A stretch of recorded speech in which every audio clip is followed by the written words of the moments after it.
So, good evening friends. Today we are going to study about present tense. है ना? As we have already studied about present tense, there are four parts in present tense. First is present indefinite, second is present continuous, third is present perfect, and fourth is present perfect continuous. Clear?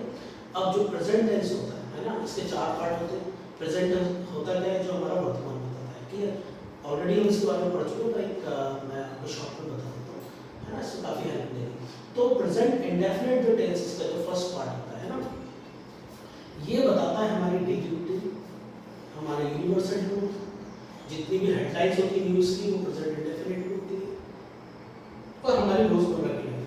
अगर मैं according to book की बात करूँ तो जहाँ पे ताता तीती आता है, क्या आता है? ताता तीती, वो प्रेजेंट इंडेफिनिट टेंस होता है. क्लियर? कि मैं खाना खाता हूँ, मैं जाता हूँ, मैं सोता हूँ. क्लियर? तो ये जरूरी नहीं है कि हम अपनी रोज की लाइफ इसमें होता है ना, बशर्ते कि हमारी कुछ चीजें सारी जो हम बता दें, जैसे कि birthday celebrate, I celebrate my birthday, I celebrate my birthday, है ना, but I do not celebrate my birthday every week, in a day और एवरी मंथ.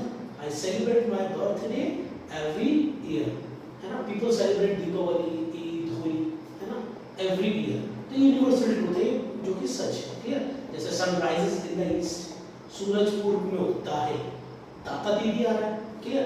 जितनी भी हेडलाइंस होती है उसमें होती है, जैसे इंडिया विंस अगेंस्ट ऑस्ट्रेलिया, है ना. अब जैसे अब पास्ट का मीनिंग तो सेंस, तो मीनिंग जो सेंस निकल रहा है वो पास्ट का निकल रहा है.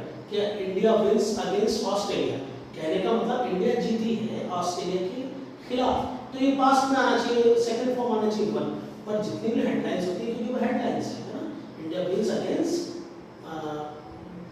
ऑस्ट्रेलिया, ठीक है, इन लास्ट मैच, तो पास्ट में होना चाहिए, पर हेडलाइंस में इसकी प्रेजेंट. क्लियर? जितनी भी हेडलाइंस होती है, जैसे प्रधानमंत्री Narendra Modi arrives to Bhopal tomorrow, है ना. अब सेंस फ्यूचर का निकल रहा है, पर बोला हम उसको एसएस लगा रहे हैं में, तो प्रेजेंट में बोल रहे हैं. जितनी हेडलाइंस होती है. क्लियर?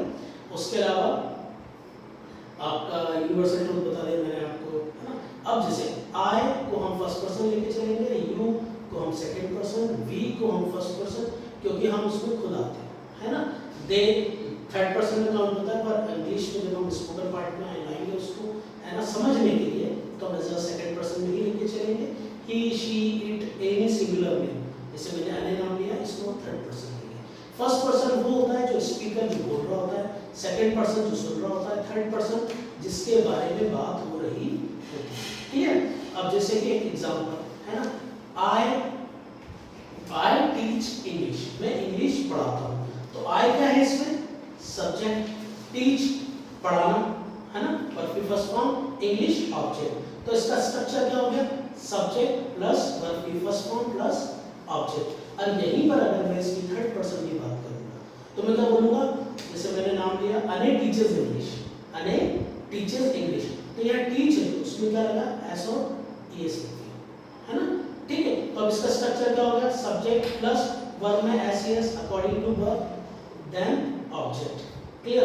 अब यहीं पर अगर मैं बात करूं नेगेटिव की, तो आई, यू, वी, दे, इनके लिए नेगेटिव में डू नॉट यूज करेंगे, और ही, शी, इट और एनी थर्ड सिंगुलर नेम, उसके लिए हम यूज करेंगे does not, negative sentence. Clear? और सिंपल रहेगा वर्ब की फर्स्ट फॉर्म.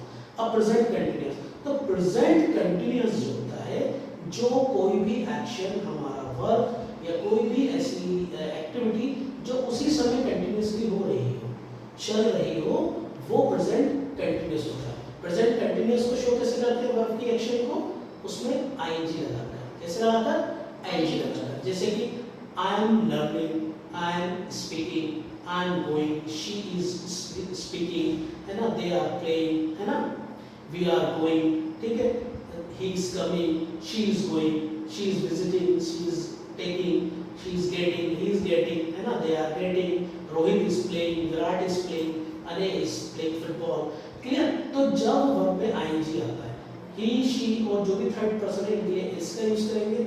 आई के साथ एम, आम, ठीक है, यू के साथ आर, वी के साथ आर, दे के साथ आर. क्लियर? और वर्ब में आईएनजी. क्लियर? साइड एग्जांपल, जैसे मैंने एग्जांपल लिया, I am teaching English, I am इसका सब्जेक्ट क्या हो गया, I subject, am helping verb, है ना, टीचिंग मेन वर्ब, जो भी एक्शन वर्ब होती है मेन वर्ब, इंग्लिश फिर ऑब्जेक्ट। क्लियर? अगर यही थर्ड पर्सन, अने इज टीचिंग इंग्लिश, अने इंग्लिश पढ़ा रहा है, तो अने थर्ड पर्सन है, इंग्लिश इनके साथ क्या यूज करा हमने, हेल्पिंग वर्ब इज, तो टीचिंग फिर मेन वर्ब और इंग्लिश ऑब्जेक्ट। अब प्रेजेंट परफेक्ट, बेटा जब भी प्रेजेंट परफेक्ट की बात आती है तो प्रेजेंट परफेक्ट की बात आए तो हैव और हैज प्लस वर्ब की थर्ड फॉर्म। अब हैव कहां लगेगा और हैज कहां लगेगा, तो I you we they, I you we और दे, इनके साथ हैव प्लस वर्ब की थर्ड फॉर्म। वर्ब की कौन सी फॉर्म, थर्ड फॉर्म, वर्ब की थर्ड फॉर्म, ठीक है, प्लस ऑब्जेक्ट। और अगर यहीं पे हम सिंगुलर या थर्ड पर्सन की बात करें तो हैज प्लस वर्ब की थर्ड फॉर्म, जैसे कि I have taught English, I have taught English, मैं इंग्लिश पढ़ा चुका हूं या मैंने इंग्लिश पढ़ा ली। अब यहीं पर अगर आपको समझाना चाहूं और अगर मैं बुक के अकॉर्डिंग जाऊं तो जब कोई भी काम कर लिया होता है या चुका चुकी उसके आखिरी में आता है तो हैव और हैज का यूज किया जाता है प्रेजेंट में। क्लियर? जैसे अने हैज टॉट इंग्लिश। क्लियर? अब इसका जब नेगेटिव बनाते हैं, है ना, तो आई हैव नॉट, ठीक है, और जब थर्ड पर्सन जब नहीं देगा हैज नॉट, उसके हम उसमें यूज करेंगे। Clear? He has not completed his work, अने I haven't completed my work. Clear? अब present perfect continuous, present perfect continuous, जब कोई भी एक्टिविटी, कोई भी वर्क पास्ट में किसी समय पर स्टार्ट हुआ था, वो अभी भी खत्म नहीं हुआ है और अभी भी वो चल रहा है, अभी भी वो चल रहा है। क्लियर? तो प्रेजेंट परफेक्ट कंटीन्यूअस होता है। प्रेजेंट परफेक्ट कंटीन्यूअस में ऑब्जेक्ट को हम टाइम के सेंस में लेते हैं और टाइम यूज करते हैं फॉर और सिंस का। फॉर का यूज हम करते हैं जब पीरियड ऑफ टाइम होता है, सिंस का टाइम हम यूज करते हैं जब पॉइंट ऑफ टाइम होता है, जैसे 4-5 मिनट्स, 4-10 मिनट्स, है ना, 4-7 days, 4-8 days, 4 decades, 4 century, है ना, 4 some months, 4 some days, some minutes, some seconds, clear? और for the last 10 years, like this. पर जब हम since की बात करेंगे तो हम exact time बताएंगे, point of time बताएंगे, जैसे since January, since February, since 5 o'clock, since morning, since my childhood, since your departure, since we met, since our marriage, since our childhood, है ना, clear? Since last Deepavali, since last Holi, like this, clear? तो अब इसका example जैसे I have been teaching English since 2009, मैं सन 2009 से English पढ़ा रहा हूँ। अब देखिए यहाँ पे सन 2009 में मैंने इंग्लिश पढ़ाना स्टार्ट करी थी, स्टिल आई एम टीचिंग, मैंने बंद नहीं करी है। तो जब कोई भी एक्टिविटी पास्ट में किसी समय पर स्टार्ट हुई हो और प्रेजेंट में भी वो चल रही हो, वो स्टॉप नहीं हुई, that is present perfect continuous, है ना। ठीक है, अब जैसे एक एग्जांपल लिया, आप कोई भी एक वर्ब बोलो बेटा, मैं उसके चारों आपको बना के बताऊंगा तो उससे आपको और हेल्प मिलेगी। प्ले, है ना, जैसे आई प्ले फुटबॉल, मैं फुटबॉल खेलता हूँ, ही प्लेज फुटबॉल, वो फुटबॉल खेलता है, आई एम प्लेइंग फुटबॉल, मैं फुटबॉल खेल रहा हूँ, ही इज प्लेइंग फुटबॉल, वो फुटबॉल खेल रहा है, आई हैव प्लेड फुटबॉल, मैं फुटबॉल खेल चुका हूँ या मैंने फुटबॉल खेल ली, ही हैज प्लेड फुटबॉल, वो फुटबॉल खेल चुका है, I have been playing football since my childhood, मैं अपने बचपने से फुटबॉल खेलता आ रहा हूँ, he has been playing football for 10 years, वो 10 सालों से फुटबॉल खेल रहा है। तो यहाँ पर मैंने एक I फर्स्ट पर्सन के लिए और he मैंने थर्ड पर्सन के लिए, है ना।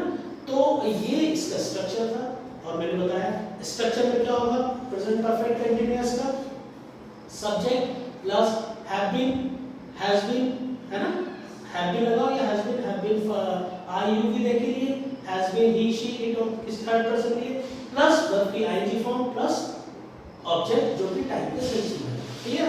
और प्रेजेंट परफेक्ट में क्या बताया मैंने स्ट्रक्चर आपको, आई, है ना, हैव और हैज प्लस वर्ब की third form plus object. Present continuous में आपको बताया मैंने आई, है ना, सब्जेक्ट, क्लियर, कहने का मतलब subject plus is and are plus verb की आईएनजी फॉर्म, और प्रेजेंट इंडेफिनिट बताया सब्जेक्ट प्लस वर्ब की first form plus object, clear. है ना?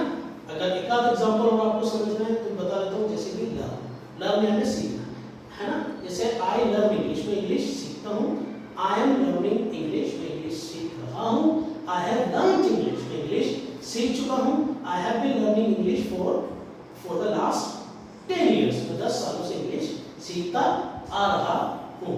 तो ये पूरा स्ट्रक्चर हो गया और इन शॉर्ट में हमने प्रेजेंट टेंस को पूरा देख लिया। If people have any doubt, you may ask me. Any doubt in this? No, sir. But I do? No, sir. Okay. Note this.